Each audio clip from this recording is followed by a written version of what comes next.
Recently, I had a question for New Yorkers. Would you ever swim in the East River? Like New York, East River? Hell no. Hell no. Absolutely not. No, never. There are 520 miles of coastline in New York City, but only 16 miles of swimmable beaches, and those beaches all face the ocean. In a city of 8.5 million people, why don't New Yorkers want to swim in the river that runs through the middle of their city? I mean, they've dumped bodies in these rivers. Dead bodies that are probably under there. Dead bodies and poop. I'm sorry, my brain is just no. I think there's all kinds of diseases. You'll get hepatitis. I grew up here in New York City, and I was told this exact same story. Why do you think it's like that? Like, where have you heard that? I feel like that's just, yeah. That's just a thing that New Yorkers know. We have not fact-checked that? Yeah, it is. I don't know. It's like you're indoctrinated. But recently, I started wondering, could we all be wrong about the East River? In this video, we're going to find out. Wish me luck. All right.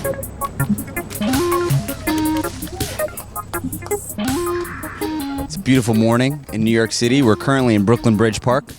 We're going to go on a boat, and we're going to do some water testing with the team from the Billion Oyster Project. By the way, Billion Oyster Project is a New York City-based organization that's trying to put 1 billion oysters in New York's harbor. I'll tell you a little bit more about why later. But for now, you should know, in the summer, they test the water each week for Enterococcus, which is a bacteria found in sewage. Look at this boat. Very cool. My name is Cody Herman. I'm the Community Stewardship Manager at Billion Oyster Project. And we're off. Can you hear me? Is it too loud? A lot of times if you ask the Department of Environmental Protection, hey, what's the bacteria content in the water? They'll be like, we can get your results next month. But if you want to go paddling right now, you need something a little bit quicker than that. So we're out here on a Thursday morning, and by Friday afternoon, after 24 hours of incubation, we're going to have our results, which means we send out a big newsletter with data from across the city so that people kind of know what the water quality is for their weekend recreation plans. Can you hold it up just so he can see? Like, it looks pretty clear. Looks pretty clear. You never know. How does it look? It looks pretty clear, not bad. How often do you do this? Every Thursday. It's like the best part of your job? It is, it's really fun. There's definitely, looks like there's some funky stuff in here. Plastic and other things that look kind of funky. We have a bunch of oysters. Wow. Anyone have any cocktail sauce? Sorry, bad Don't joke. eat these. Bad joke. Being out here on this boat on the water is a good reminder that New York City, wow, tough to get a nice shot there. Being out here on this boat on the water is a good reminder that New York really is a water city. Makes me want to swim, makes me want to ride boats. For this story to fully make sense, I think you need to understand what New York Harbor was like before the area was colonized. For generations, when the Lenape lived here, the harbor was full of fish, whales, tons of wildlife, and oysters. Some people estimate that half of the world's oysters were here.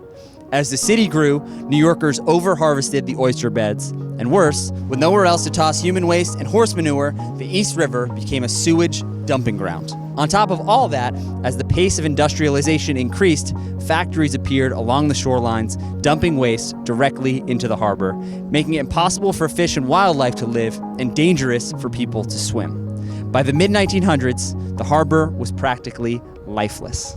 The East River's reputation as filthy and dangerous really stems from that period in history. Things slowly started to improve in the 1970s after the federal government passed the Clean Water Act, making it illegal to pollute waterways with industrial waste. And pollution in the harbor has improved, but there's still a serious sewage problem, and it's caused by the wastewater system that runs under every street in the city. So about 60% of New York City runs on a combined sewage system. That means that the water from your toilet at home, the water from your washing machine, the water from your shower, all that goes into a pipe. That water is brought to a wastewater treatment plant where it's treated, and then that water is put out into the harbor clean. So on a rainy day, that same pipe catches all that rainwater too. All that excess water that can't be processed by the plants comes out of about 450 combined sewage overflows all throughout New York City's 520 miles of coastline. We estimate there is between 21 and 27 billion gallons of raw sewage and untreated stormwater that flow into our harbor every year. And it comes out of places like this. Not great. This type of combined sewage overflow is built into the infrastructure of the city and tons of cities along the East Coast. To fully end combined sewage overflow, New York would have to reconstruct the entire underground sewage system, and that is not going to happen. We've been focused a lot on water quality. We haven't focused that much on the safety of the waterways in terms of currents, in terms of tides changing. So I don't want to overemphasize how people should be able to jump in. In a lot of cities around Europe, there's docks, there's lifeguards, there's places where you can jump into the water, and even in the middle of winter, people are like cold plunging into the waterways in those cities. It would be really amazing if we had that here. But we don't. And getting into the water here requires tons of preparation, logistics, and people to support you. We got to meet someone who's pushing the boundaries of what's possible in that arena. We're in Battery Park at the North Cove Marina. We're about to meet up with Arda, who just finished a swim around the entire length of Manhattan. The event is called the 20 Bridges Swim, and it's organized by New York Open Water. By the way, he's only 16 years old. Before we meet Arda, this is Paula Croxon. She's on the board of New York Open Water. I would say the biggest challenge and danger here is human-made. It's the boat traffic that's around here. We're working our way around huge barges, cruise ships, passenger ferries, debris in the water. And then one of the reasons that people should never just jump into the Hudson River or the East River is because the currents are incredibly strong. Check out this video I found of some people who jumped off a boat in the river and couldn't swim back to it because of the currents.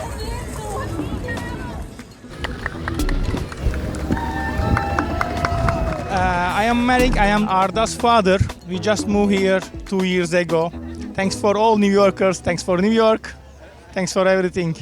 Okay, so what just happened? He finished nearly 28.5 miles in the water. Yeah, it's amazing for me. I'm proud of my son. Yeah. As a parent, oh my God, so excited. What did you just do? I just swam 20 bridges. How was it? It was good. It was hard eventually. Yeah? The hard part was currents. Yeah? Yeah. What are you going to have for dinner tonight? Are you hungry? Yeah. Probably get a steak. Okay, I am personally not a huge fan of swimming. That being said, after seeing Arda's accomplishment, I do feel inspired, and it does seem like the type of thing that would be really cool to complete. How are the results of our water test? You know, turns out all of the sites that we went out and sampled together came back with single-day results that would be safe for swimming and primary contact. It's been a few weeks since we met you in person, and over the last week there's been a ton of rain. It's absolutely pouring right now. Look at how much water is collected on this side. These drains on either side of the street here, the water from the rain flows into here, drains to waterways. It's actually kind of wild. After all the rainfall that we saw, so many parts of the city, including these East River sites that we sampled at, have single-day results that would warrant a total beach closure if they were formal public beaches. So far, we've established that the water can be clean enough to swim in sometimes, but after heavy rainfall, it can be quite unsafe. And an experienced swimmer like Arda can swim in the waters, but not without a trained team to guide him through boat traffic and heavy currents. But there are regular New Yorkers who actually are finding a way to safely get into the East River and go for a dip. We're back here in the Brooklyn Bridge Marina. There's an urban swim event happening right now. Crucially, it hasn't rained all weekend. It hasn't rained in a while. This is a serious operation. There's 2 different boats. There's a bunch of jet skis. Every single swimmer has their own kayak taking them around. So a lot of safety precautions happening. I'm gonna be very brutally honest. Before joining like any races, my only experience with like open water swimming had been going to like Coney Island, Brighton Beach, and I was very unlucky because it was very cold and the water was incredibly choppy and it felt like swimming inside a washing machine. Then I love your technique of holding the mic. thank you. Have you swam here? No, I'm not a swimmer. Not a swimmer. Too old to swim. Who's up? Can you just introduce yourself? I'm Deanne Drager. I'm the founder of Urban Swim. What is Urban Swim and what's the point of it? So, Urban Swim is an organization dedicated to getting people into their local waterways safely. We have a series of swims now, but it all started with the Rose Pitinoff swim, which we actually had yesterday. Who's Rose Pitinoff? Rose Pitinoff is a 17-year-old girl who, in 1911, jumped off a pier at East 26th Street. She had a cup of coffee and a chicken sandwich and swam 17 miles to Coney Island. It took her 8.5 hours. Have fun. I mean, this is pretty remarkable. Like, this boat that's behind us here, it's a reminder of just how active these waterways are. That level of having the NYPD, having the motorboats, the jet skis, everyone out there taking care to make sure. This stretch of water in particular, you get currents of up to 3-4 miles an hour. Here come the swimmers. I am from New York, and when I was younger, you would never, ever even consider jumping into the water around you. It's only really in the past 50 years that the waterways have changed and become a lot cleaner. But the work isn't done.